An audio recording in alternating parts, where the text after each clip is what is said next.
People have believed in witchcraft for centuries, and in the Stuart era, we just loved accusing innocent people of being witches. Have you had an accident that wasn't your fault? Trip or fall at work? Suffered a personal injury or sickness? Then you could have been cursed by a witch. So get in touch with us at Witchfinders Direct. We'll find some innocent woman, say she's a witch, and have her burned to death. Farmer Pocket of Crawley lost all his cabbages when they were eaten by slugs. He lost literally several shillings. So he called in Witchfinders. And we decided the slugs had been sent by the strange old woman who lived in the village. Yes, her.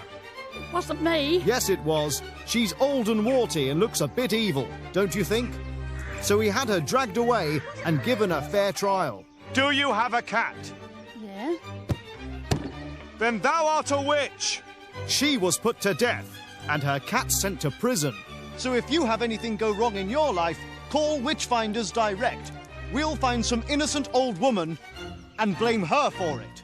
Witchfinders, because old ladies deserve it. In the 1600s, confessing to being a witch could result in burning. Not confessing to being a witch could result in being tortured until you said you were a witch, then in burning. Not all witches were burned. Other punishments included forced fasting, exile, hanging, beheading, stoning, and gouging.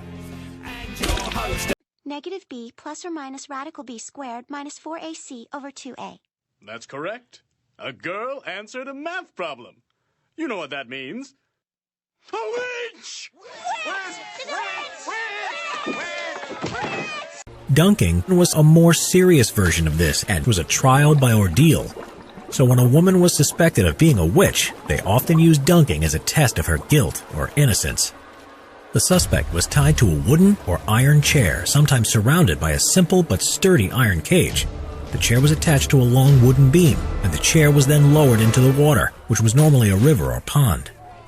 The suspected witch was immersed in the water strapped to the chair and was left submerged for 10 to 20 seconds, and then taken out and given the opportunity to confess. This process was usually repeated until the victim either drowned or gave up and confessed. If they did confess, they were usually hanged or sometimes burnt as a witch. If they drowned, they were deemed to be innocent and their place in heaven was guaranteed. Though the preferred way of testing for a witch at that time was the swimming test. The woman suspected of being a witch was tied up and thrown into a nearby river or lake in front of a crowd. Again, if they floated, they were witches. If they sank, they were pure of heart and hopefully be dragged out of the water alive before they drowned. The last recorded case of a ducking stool being used was in 1817, when Sarah Leek was going to be ducked in the local pub.